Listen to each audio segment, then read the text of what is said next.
Hello, ഞാനിന്ന് ഉണ്ടാക്കാൻ പോകുന്നത് മുട്ട ബിരിയാണിയാണ്. ഫസ്റ്റ് തന്നെ മുട്ട പുഴുങ്ങാനായി വെച്ചിട്ടുണ്ടായിരുന്നു. പിന്നെ അരിയൊക്കെ കഴുകി വെച്ചു.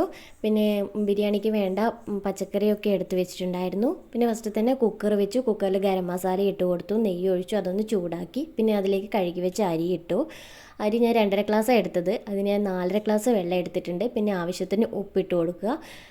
പിന്നെ ഞാൻ അരി ഒട്ടിപ്പിടിക്കാതിരിക്കാനായിട്ട് ചെറുനാരങ്ങ പിഴിഞ്ഞൊഴിക്കുന്നുണ്ടായിരുന്നേ. പിന്നെ ഞാൻ കുക്കറൊക്കെ അടച്ചു വെച്ചു. ഒരു വിസിലാകുമ്പോഴത്തേക്കും അരി സെറ്റായിക്കോളും. പിന്നെ ഞാൻ മിക്സിയിൽ പച്ചമുളക്, ഇഞ്ചി, വെളുത്തുള്ളി ഒക്കെ ഒന്ന് അടിച്ചെടുത്തിട്ടുണ്ടായിരുന്നു. പിന്നെ മുട്ട ഞാനൊന്ന് പീസ് ചെയ്ത് വെച്ചിട്ടുണ്ടായിരുന്നേ. പിന്നെ വെജിറ്റബിൾസൊക്കെ ഞാൻ ഓൾറെഡി കട്ട് ചെയ്ത് വെച്ചിട്ടുണ്ടായിരുന്നു. ഇനി ഞങ്ങൾക്ക് മസാലയിലോട്ട് പോകാം. അപ്പോൾ ഫസ്റ്റ് തന്നെ ഞാൻ ഉള്ളി ഒന്ന് വഴറ്റിയിടാം.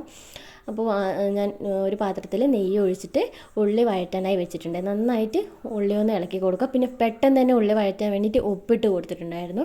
അപ്പോൾ ജസ്റ്റ് ഒന്ന് ഇളക്കി കൊടുത്ത് ഇപ്പോൾ ഏകദേശം വഴണ്ടി വന്നിട്ടുണ്ട്. എന്നിട്ട് ഞാൻ ഈ മിക്സിയിൽ അടിച്ചത് പച്ചമുളക്, ഇഞ്ചി, വെളുത്തുള്ളിയൊക്കെ അതിലിട്ട് ആഡ് ചെയ്തു. അത് നന്നായിട്ട് ഒന്ന് ആ പച്ചച്ചോവ മാറുന്നവരെ ഒന്ന് ഇളക്കി കൊടുത്ത്. പിന്നെ അതിന് ശേഷം ഞാൻ തക്കാളി ഇട്ട് എടുത്തിട്ടുണ്ടായിരുന്നു.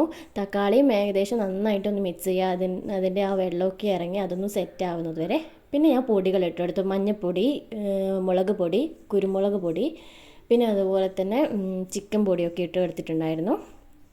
അതൊക്കെ നന്നായിട്ട് അത് മസാലയിൽ പിടിക്കുന്ന വരെ, ആ ഉള്ളിയിലും തക്കാളിയിലും ഒക്കെ പിടിച്ചിറങ്ങുന്നത് വരെ നന്നായിട്ട് മിക്സ് ചെയ്തിട്ട് ഒന്ന് അടച്ചു വയ്ക്കുക. പിന്നെ അത് കഴിഞ്ഞ് ഞാൻ ഈ ബിരിയാണി മസാലയും കറിവേപ്പിലയും ഇട്ട് കൊടുത്തു. ഇതിന് എന്താ പേര് പറയാമെന്നറിയില്ല, ഞങ്ങൾ ബിരിയാണി മസാല എന്നാണ് പറയുക. അതും ഒന്ന് മിക്സ് ചെയ്ത് ആവശ്യത്തിന് ഉപ്പ് കൂടി ഒന്നുകൂടി നോക്കിയിട്ടു. പിന്നെ മുട്ടയും ഇട്ട് കൊടുത്തിട്ട് ഒന്ന് വേവിച്ചെടുത്തു. അങ്ങനെ ഞങ്ങളുടെ ബിരിയാണി ഇവിടെ ഫൈനൽ ലുക്ക് ഇതാണ്. അപ്പോൾ ഇത്രയേ ഉള്ളൂ. Okay, by.